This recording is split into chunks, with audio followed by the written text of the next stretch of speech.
Baik, Assalamualaikum warahmatullahi wabarakatuh. Wow. Silakan Bapak Ibu sekalian, mic-nya di-on-kan kalau misalnya tidak keberatan. Ya, maksud saya tidak keberatan itu kan mungkin saya tidak tahu posisinya sekarang ada di mana. Kalau misalnya bisa di-on-kan, di-on-kan aja. Ini kelihatannya juga ya, cukup banyak kok yang gabung. Baik, hari ini saya akan seperti saya sampaikan di grup, minta untuk teman-teman yang khususnya punya video atau punya artikel tentang nikah siri terutama, kita akan minta untuk presentasi. Minggu depan insya Allah kita akan minta mereka yang membuat artikel tentang bank syariah dan topik yang terkait dengan produk halal. Jadi ada dua yang mungkin nanti bisa kita bicarakan minggu depan. Untuk hari ini yang punya materi terkait dengan nikah siri ada orangnya. Saya lupa ada beberapa orang itu yang topiknya tentang nikah siri. Cuman saya tidak sempat mencatat siapa saja yang kemarin topiknya tentang nikah siri.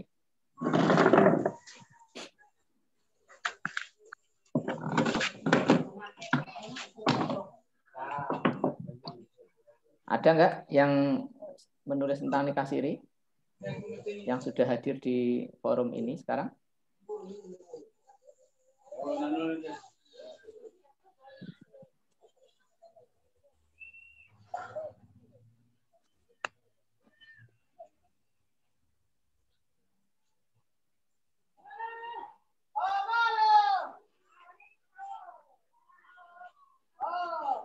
Ini sopo sing rame iki.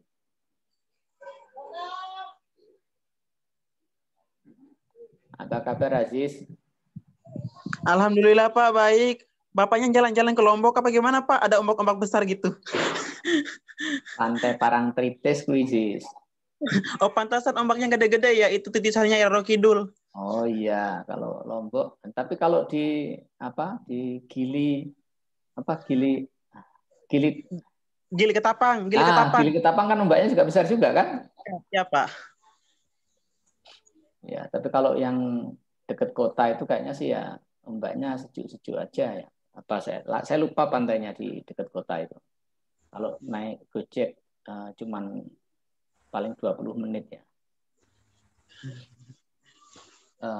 Di kota Mataram maksud saya. Ya, Bang. Sehat Pak? Ya, alhamdulillah. Alhamdulillah. Kamu kapan kembali ke Jogja? Ya, insya Allah kalau udah keadaannya udah mulai membaik Pak. Keadaannya tidak akan membaik, kamu gimana? Aduh ya. Ini keadaan begini sudah akan normal sampai setahun ke depan mungkin. Jadi tidak bisa diharapkan keadaan yang lebih baik lagi. Sekarang ini sudah ya gini saja gitu. Kayaknya tidak akan ada perkembangan yang menjanjikan. Ada vaksin atau apa ya paling tidak banyak membantu. Yang divaksin ya baru orang-orang tertentu kan, tidak semuanya gitu. Oke. Gimana ada yang tulisannya tentang nikah siri? Saya lupa siapa, tapi kan ada 2 atau 3 orang yang temanya tentang nikah siri. Siapa yang dari Kebumen itu kalau nggak salah nikah siri kan? Saya bukan, Pak. Yang wawancara ketua NU itu, oh ya itu hand sanitizer ya. Itu yang terkait itu alkohol. Ya, siapa yang nikah siri itu? Hanya ada Nikah siri. Nikah siri kayaknya masih ikut idakon kayak. Ya.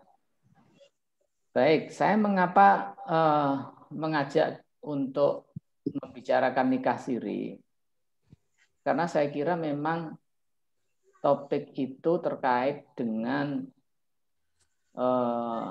hal yang aktual sekarang itu mungkin banyak orang ya yang melakukan nikah siri.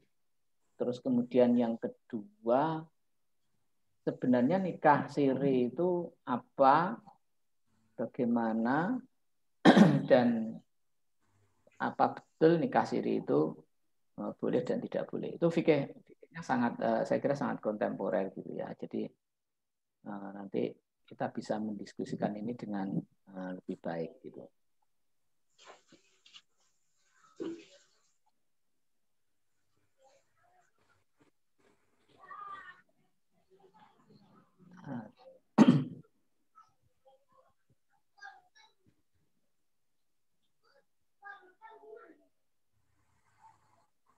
Nikah siri, saya nyari kok gak ketemu ya. Kemarin lupa saya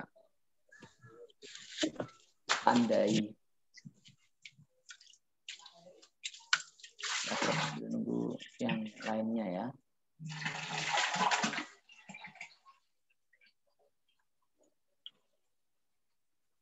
Jadi beberapa orang memilih untuk membuat pidato podcast ya.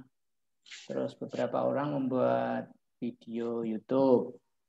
Nah, sekarang saya ingin tampilkan sebenarnya yang nikah muda. Kalau nikah muda itu beda dengan nikah siri ya.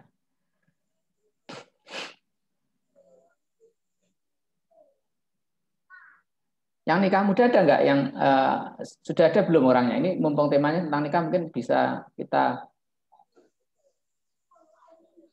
Ini ada si Ashraf Fahrozi ini tentang nikah muda. Oh bukan, sorry. Video tentang Bank Syariah. Oke, Bank Syariah minggu depan ya. Oke.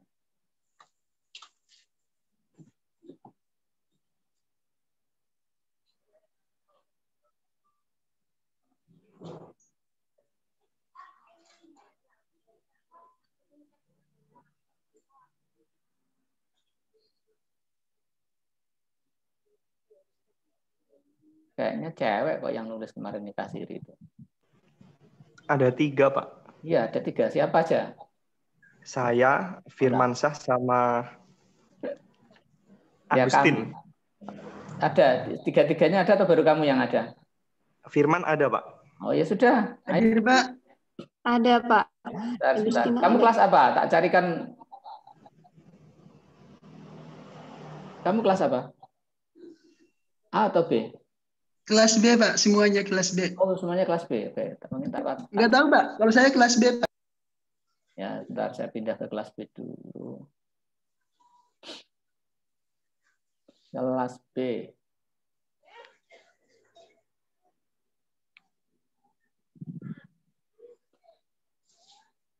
Oke. Siapa tadi? Firman. Terus siapa lagi?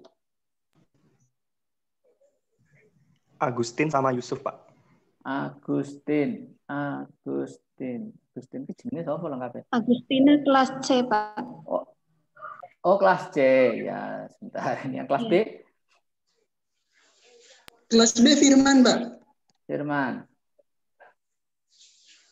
Rano jenenge Firman kelas B ya. Firman siapa? Muhammad Firman siapa? Pakai Muhammad. Nah. Atau kamu bisa nggak presentasi? Kamu punya materinya untuk di-share langsung, share screen begitu?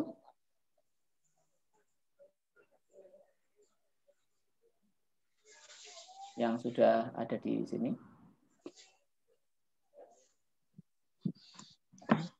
Agustina, oke. Agustina. Ini saya share punya Agustina ya. Agustina orangnya ada? Ada, Pak. Oke ya, saya sharing screen yang punya Agustina. Iya.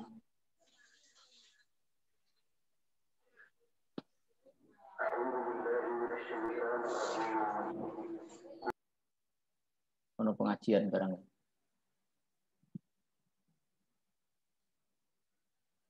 Ini kamu sharingnya di mana? Di YouTube atau di mana kok?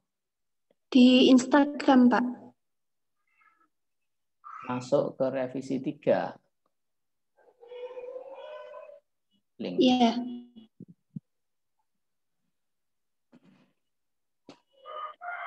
Ini contoh ya Pak Bu sekalian.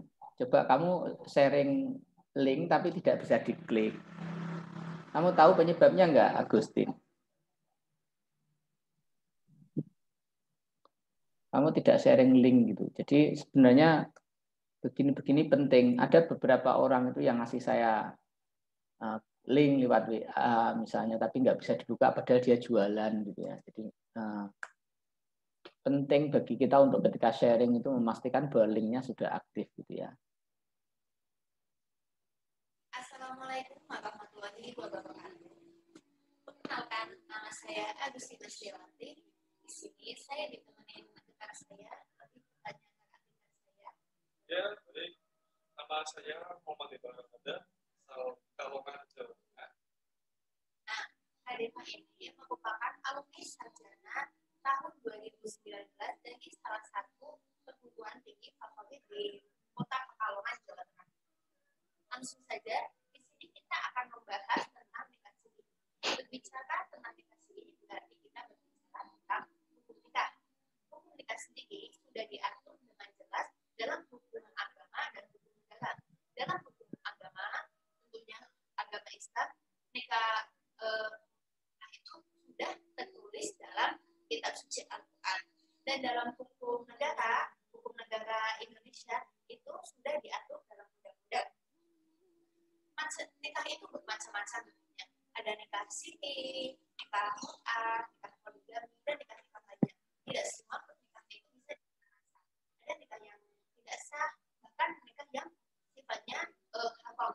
Lalu bagaimana dengan nikah siri yang akan kita bahas di sini? Menurut pemahaman saya, nikah siri itu adalah nikah yang sembunyi-sembunyi, nikah yang diam-diam, dan nikah yang dirahasiakan. Ini dilihat dari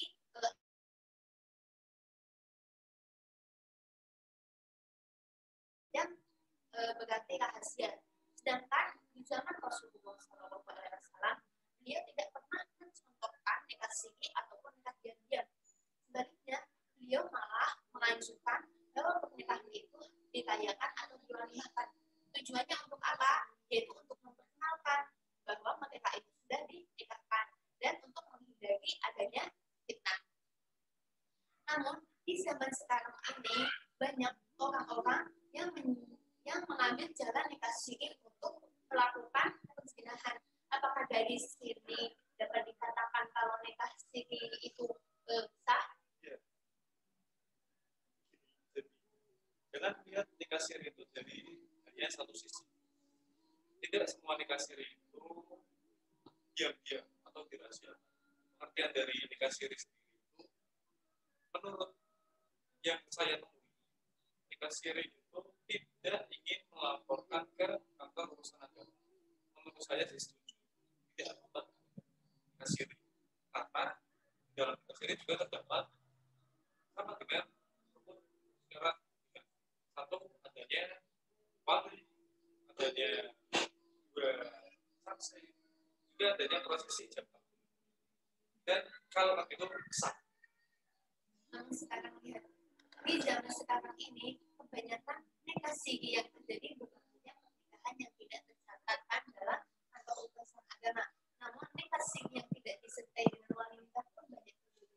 Bukankah ini membuktikan bahwa banyak pernikahan siri yang tidak sah terjadi?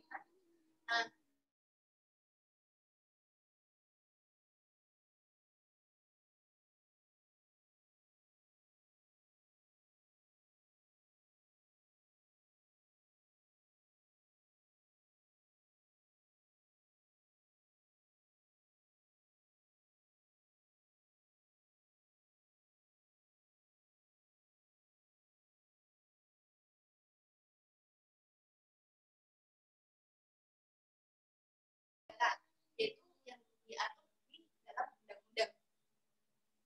Ini juga membuktikan adanya perbankan suatu pernikahan dan untuk menghindari adanya resiko yang merugikan di salah satu pihak, khususnya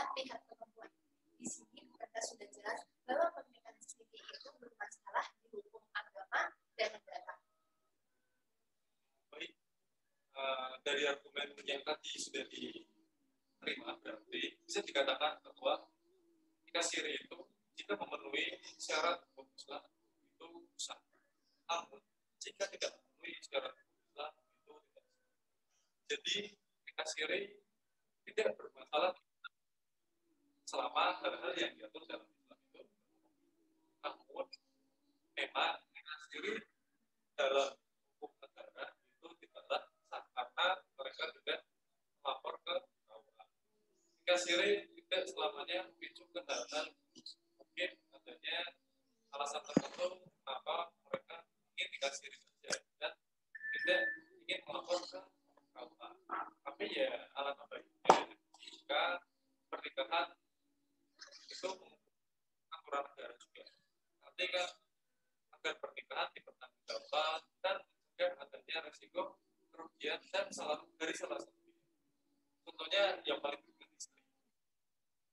Baik. Jadi argumen yang saya miliki dan tadi sudah ditambahkan banyak oleh Kak Deva mengenai sah atau tidaknya nikah siri itu bisa diambil kesimpulan nikah siri itu sah di mata hukum agama, tapi tetap memenuhi adanya hukum dan syarat sahnya nikah. Tapi nikah siri tidak sah di mata hukum negara karena tidak mencatatkannya di kantor perusahaan. Mengenai nikah siri ini masih tetap menjadi kontra dalam masyarakat.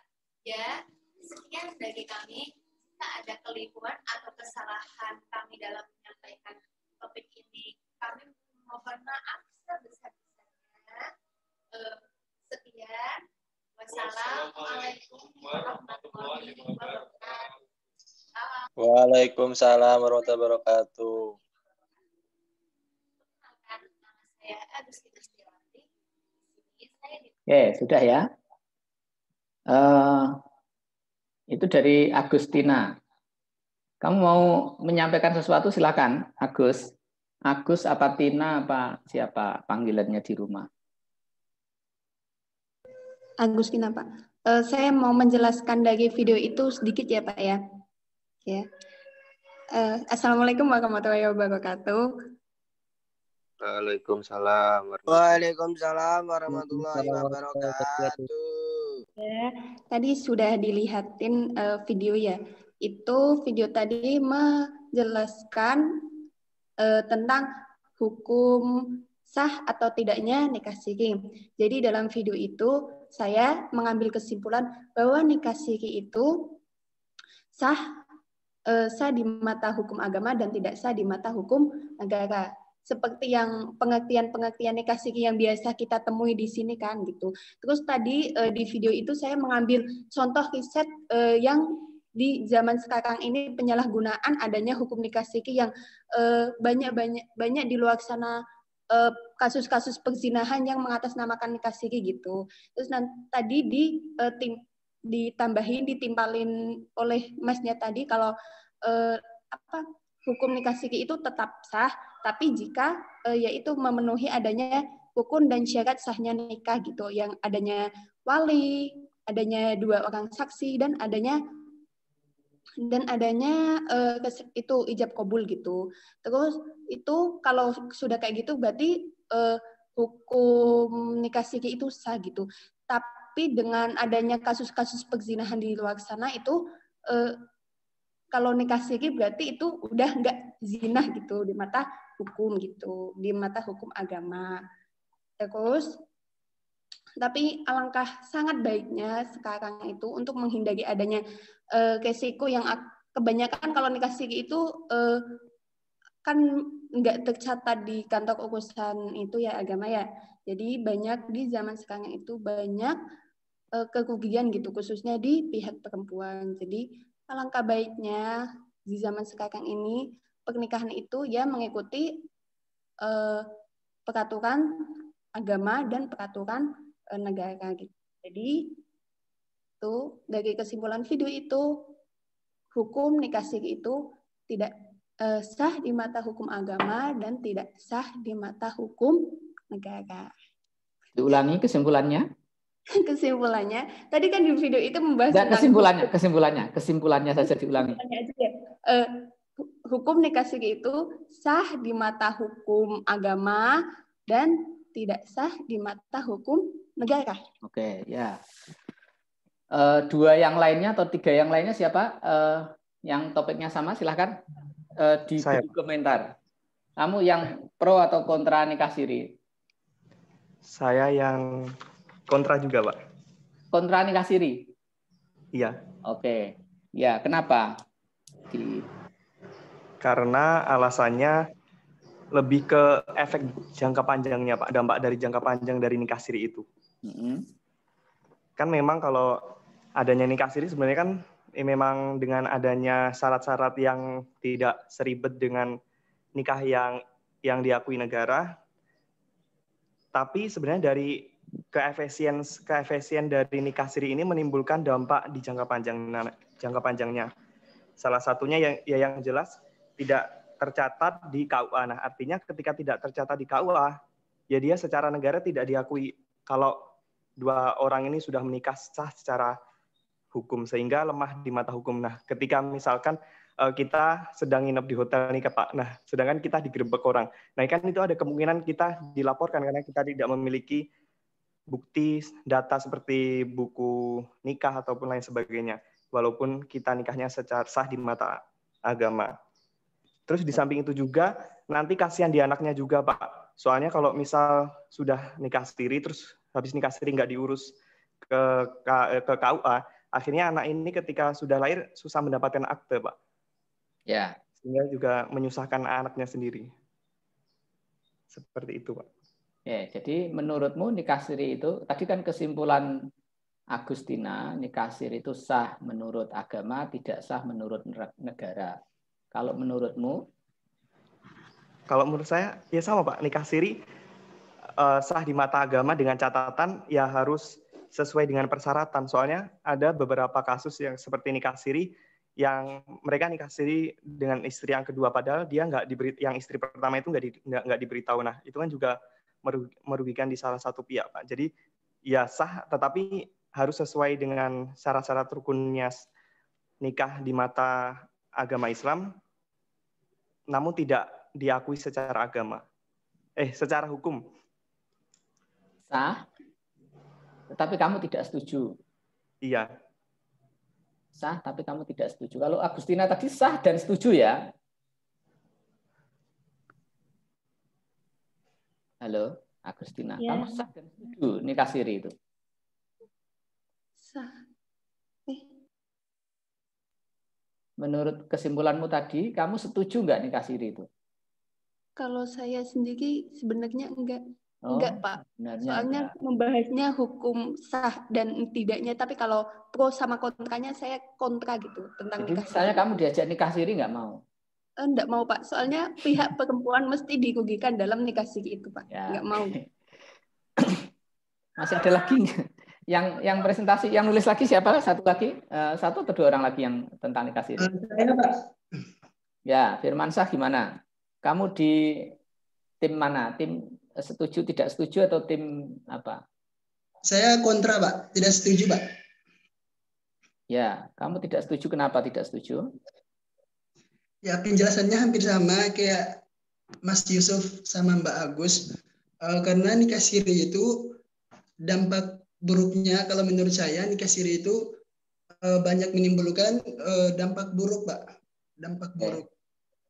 Terutama buat kalangan kaum wanita. Jadi apabila dari seorang pria yang telah menikah, yang telah melakukan nikah siri, apabila telah pergi atau meninggal, pergi atau menghilang gitu, maka si wanita itu susah untuk melakukan penceraian kayak gitu, Pak, atau susah mengurus penceraian atau sesuatu yang berkaitan dengan harta warisan kayak gitu, Pak. Ya, ya perceraiannya nggak ada, orang nggak pernah menikah kok bercerai.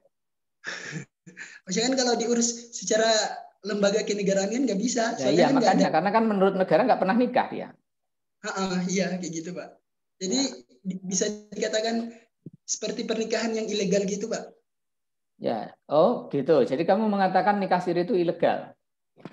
Iya, kalau dari pandangan kenegaraan. Tapi kalau dalam Islam itu dibolehkan, asal rukun dan syarat dari resepsi nikah terpenuhi. Nah, rukun dan syaratnya sendiri itu ada 5. Tadi kan, adanya mempelai pria, mempelai wanita, terus adanya ijab kabul, dan lain-lain. Kayak gitu, Pak. Oke. Ya, saya catat ini.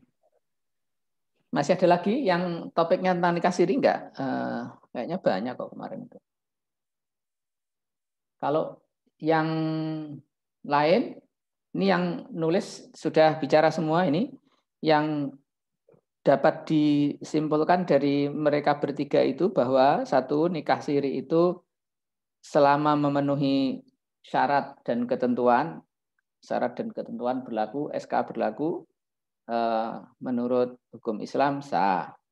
Tapi nikah siri itu tidak sah menurut negara.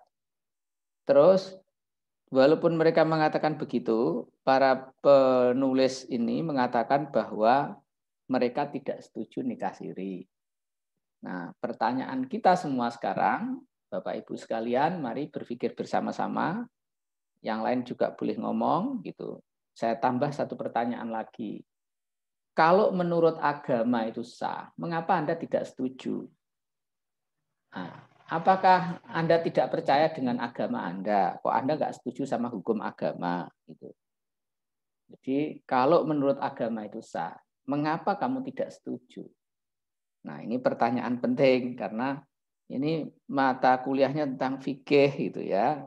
Lalu fikih membolehkan, tapi kamu tidak setuju. Apa fikih nggak usah dipakai gitu misalnya ya. Gimana? Silakan kalau ada yang mau berpendapat. Terbuka untuk umum diskusinya. Saya, Pak. Silakan.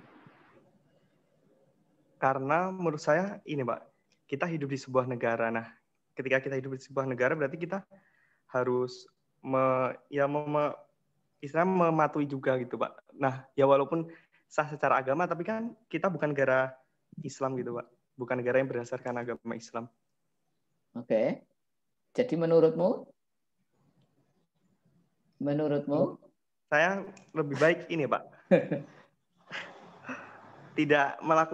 Lebih baik menghindari nikah siri gitu, Pak. Kalau misal memang benar-benar terdesak dan emang itu sesuatu yang urgent gitu, baru bisa.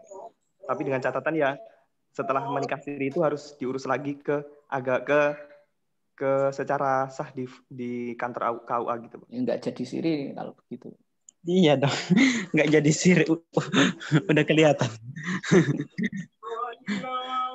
Jadi tolong begini ya, pertama kita harus sepakat dulu apa yang dinamakan nikah siri. Ya, kalau dari segi bahasa, siri itu rahasia, tetapi kita tidak mengatakan nikah rahasia, enggak. Jadi nikah siri itu lebih baik didefinisikan sebagai pernikahan yang tidak tercatat di pengadilan agama atau kantor catatan sipil. Jadi bukan siri dalam pengertian sembunyi-sembunyi, tetapi yang dinamakan nikah siri itu adalah nikah yang tidak tercatat di kantor urusan agama atau di catatan sipil. Sepakat ya? Ini tolong dipahami ini biar nanti kamu nggak terjebak oleh oleh perbedaan definisi.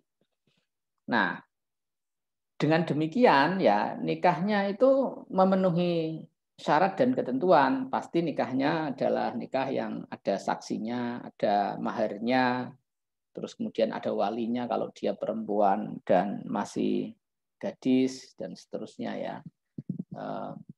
Ini hanya persoalan nikah yang tidak dicatatkan di KUA atau kantor catatan sipil. Oke? Setuju di situ? Biar kamu paham dulu nikah siri, biar tidak punya pikiran lain tentang nikah siri selain itu. Soalnya tadi ada disebut perzinahan. Saya kita tidak membicarakan soal ini zina atau tidak zina ya. Yang pertama kita pastikan adalah ini kita ngomongin pernikahan, bukan perzinahan. Jadi bukan perzinahan. tapi pernikahan. Kalau perzinaan itu tidak masuk dalam bab nikah siri. Kenapa? Yang namanya aja zina. Zina itu artinya tidak ada akad, tidak ada saksi. Itu. Kalau zina ada saksinya namanya bukan zina lagi. Itu sudah pidana. Jadi zina kok ada saksinya 4 orang misalnya. Perzinaannya disaksikan 4 orang. Nah itu sudah harus dihukum pidana. Nah, oke. Nah kalau pertanyaannya begitu, sekarang pertanyaannya adalah kamu berkali-kali menyebut 2 hukum di situ tadi. Hukum negara dengan hukum agama. Pertanyaan saya, gitu. Apa yang dinamakan hukum agama itu dan apa yang dinamakan hukum negara? Kamu tahu nggak pernikahan itu tempatnya di mana? Yang ngurusi pernikahan tadi siapa? KUA. KUA itu apa? Kantor ngurus agama. Kamu bilang itu tidak agama, itu di mana? Jadi itu urusannya memang urusan agama gitu. Jadi itu negara, tapi urusannya adalah urusan agama di bawah Kementerian Agama. Jadi ini adalah agama yang dinegarakan atau negara yang ngurusi agama. Jadi mempertentangkan agama dan negara dalam kasus pernikahan siri itu tidak tepat. Kenapa? Ya karena agama di situ sudah bernegara. Ini beda dengan hukum pidana ya. Kalau kita mengatakan hukum pidana tidak diakui dalam sistem hukum di Indonesia. Tetapi pernikahan itu adalah menurut undang-undangnya, pernikahan itu sah kalau sesuai dengan agama masing-masing. Jadi hukum negaranya itu mengatakan begitu. Sah kalau sesuai dengan agama masing-masing. Undang-Undang nomor 1 tahun 74 kalau nggak salah ya, tentang pernikahan.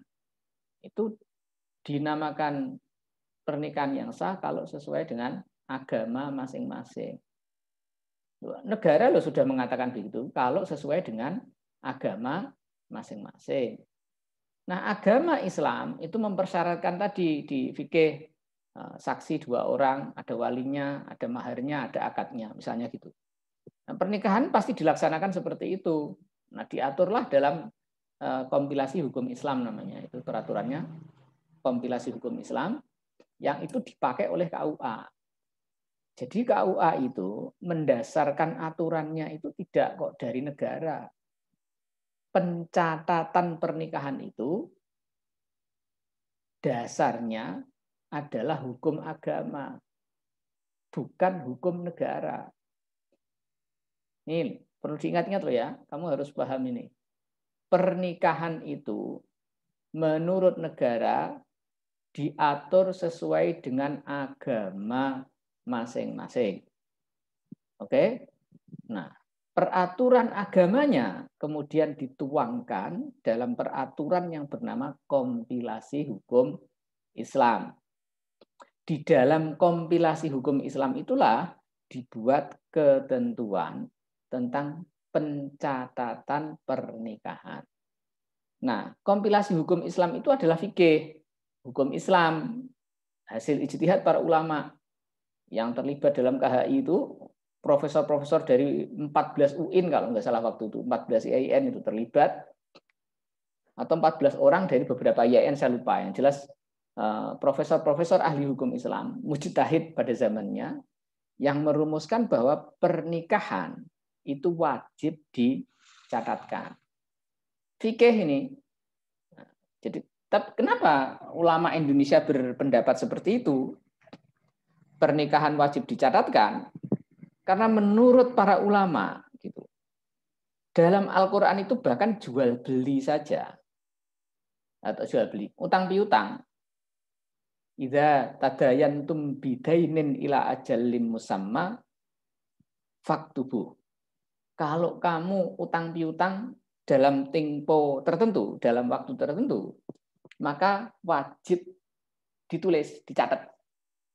Itu loh ya. Jadi menurut kiasnya, tadi kita ngomongin kias ini. Kalau jual beli, utang piutang, akad-akad seperti ini dicatat, loh apalagi pernikahan. Kamu ke Indomaret itu beli Aqua 4.500. Tercatat enggak itu? Jual beli 4.500 itu tercatat. Kamu pulang, kamu ngasihkan uang, kamu dikasih selembar kertas catatan bahwa telah terjadi jual beli antara kamu dan Indomaret. Ya tidak boleh nyebut merek ya.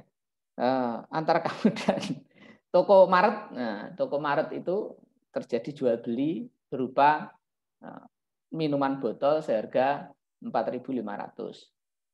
Sah. Nah, jual beli saja itu tercatat dan ada akadnya. Apalagi pernikahan. Bagaimana kita membiarkan pernikahan itu tanpa dicatat? Dan karena itulah para ulama di Indonesia itu kemudian berijtihad bahwa pernikahan itu wajib dicatatkan.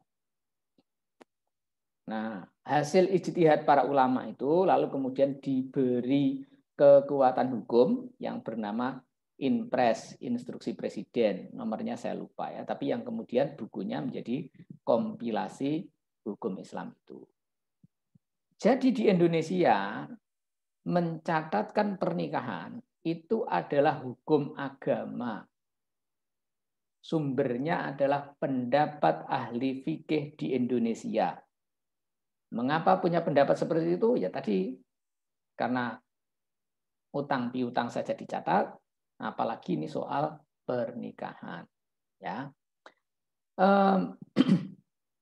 memang ada di luar sana orang-orang yang berpendapat seperti kalian tadi. Dipisahkanlah antara hukum negara dengan hukum agama. Tetapi cara berpikir itu tidak mengakui bahwa para ulama kita itu sudah berijtihad. Ini seperti mengatakan bahwa yang dinamakan hukum Islam itu hanya ada yang di fikih itu loh ya. Nah, ini yang hasil ulama Indonesia dianggap bukan hukum Islam. Nah, padahal namanya hukum Islam itu ya apa yang ada di fikih, apa yang ada di dalam fatwa NU, apa yang ada di dalam fatwa MUI, ada yang ada di fatwa Muhammadiyah dan seterusnya, yang semuanya itu adalah sama-sama hukum Islam. Nah, karena itu sebagai orang Islam, maka kita bisa mengatakan menurut fikihnya orang Indonesia, yang dinamakan pernikahan itu harus dicatatkan di KUA. Yang tidak dicatatkan, ya tidak sah. Kalau kita ikut fikihnya Indonesia. Itu loh ya. Jadi kalau kita bermasyarakat di Indonesia, mengakui ulama-ulama Indonesia, maka kita menganut pendapat ini, bahwa pernikahan yang sah adalah pernikahan yang dicatatkan di KUA. Nah, bagaimana dengan pernikahan yang tidak dicatatkan? Ya berarti tidak sah gitu. Loh, kenapa tidak sah? Oh ya jelas lah, kalau kita pakai argumen tadi, madorotnya itu sangat besar.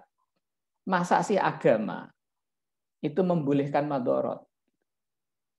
Madorot itu haram, dan karena itu menikah yang tidak tercatat itu bisa haram hukumnya.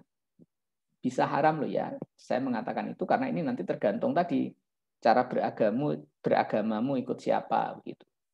Jadi selaras dengan hati nuranimu tadi, selaras dengan hati nuraninya Agustina yang tidak mau dinikahi siri, nah, misalnya gitu.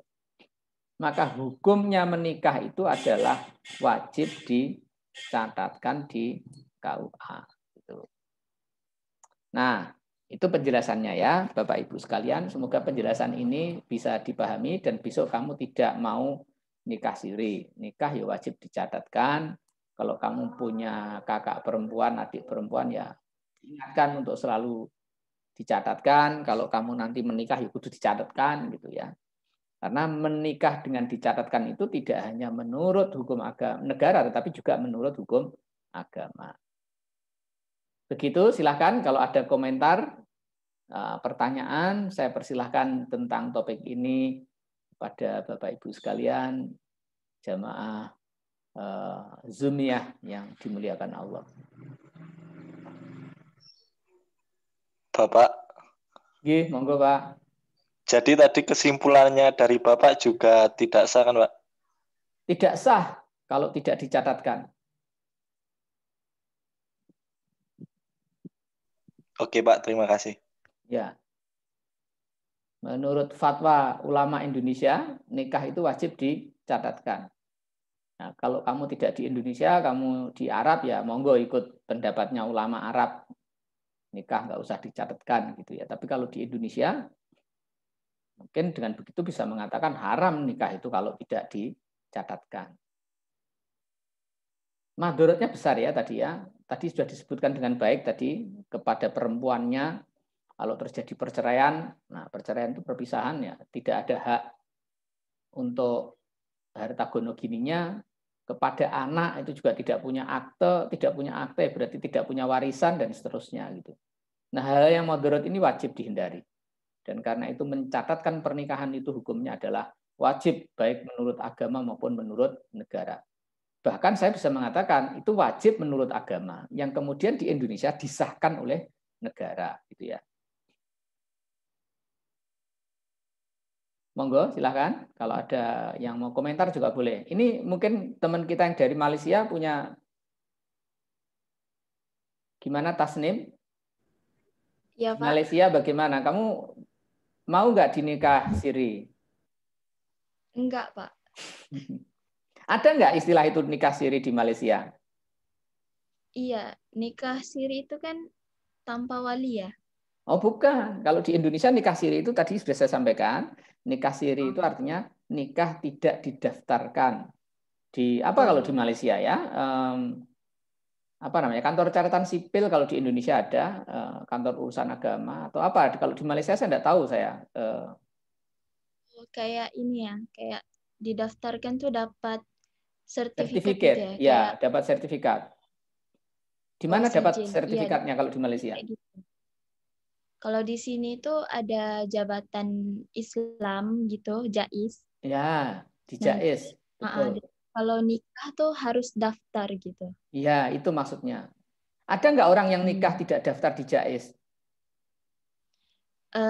Itu kalau yang begitu tuh nggak disahkan gitu. Ya, nggak disahkan. Tapi ada nggak orang diam-diam nikah misalnya sama ustadz atau kiai saja disaksikan, dinikahkan. Jadi di Indonesia itu nikah siri itu dinikahkan biasanya oleh kiai gitu ya atau ustadz. Nah, nikah dengan 2 orang saksi, terus kemudian ya ada semua syarat dan rukunnya kecuali pendaftaran itu dilakukan. Ada nggak praktek seperti itu di Malaysia orang? Mungkin ada, tapi saya kurang tahu. Oh gitu. Ya, mungkin ada tapi kurang tahu ya.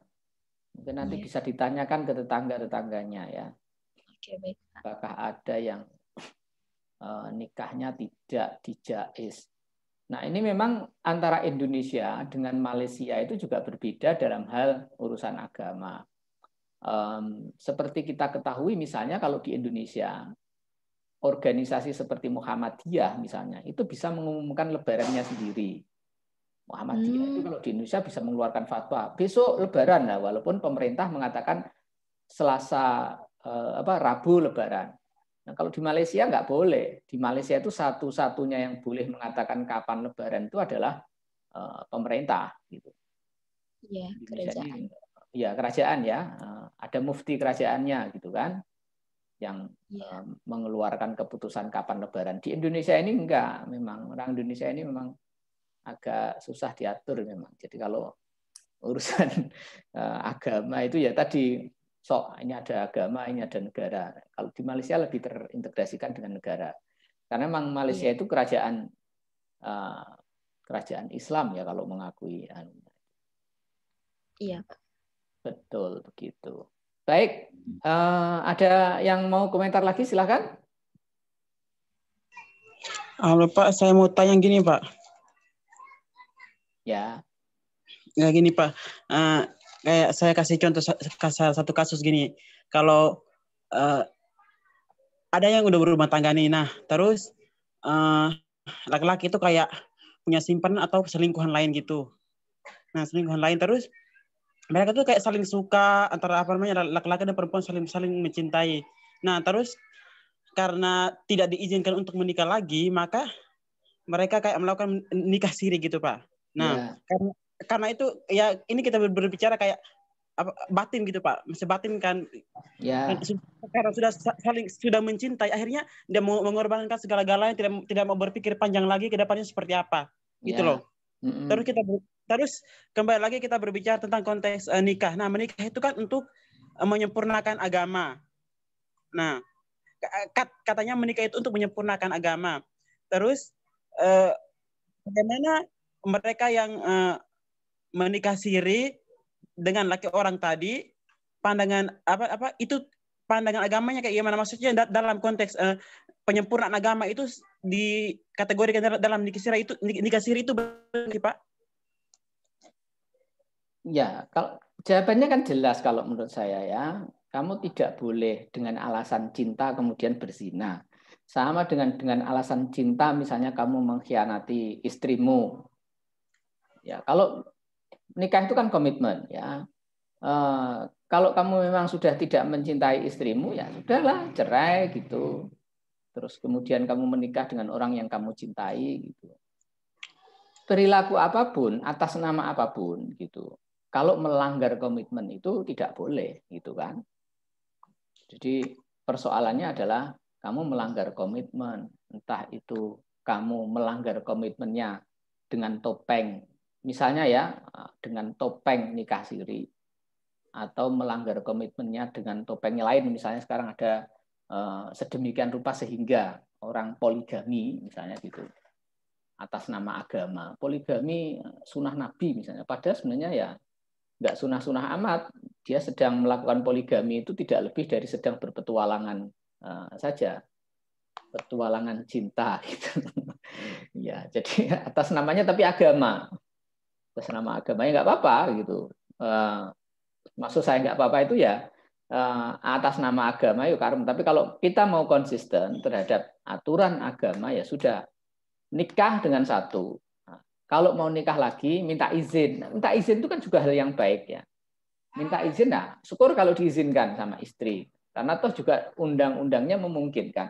Di Indonesia itu diakui pernikahan poligami itu tidak haram asal dengan izin sama istri pertama gitu kan.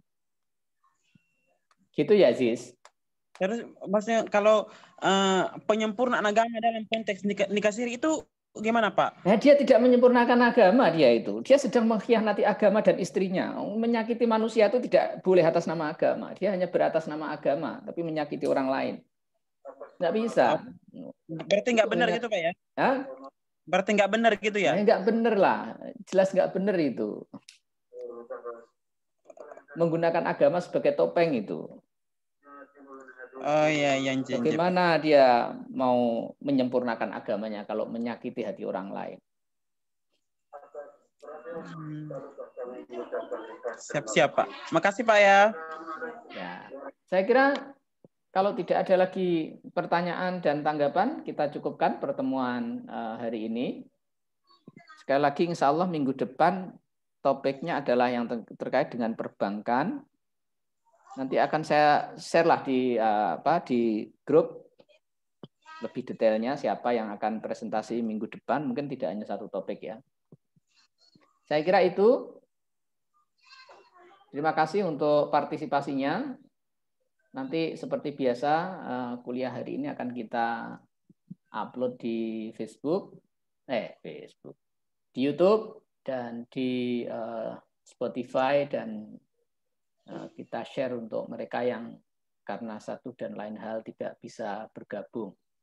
Sekali lagi terima kasih. Mohon maaf bila ada khilaf. Billahi taufiq wal hidayah. Assalamualaikum warahmatullahi wabarakatuh.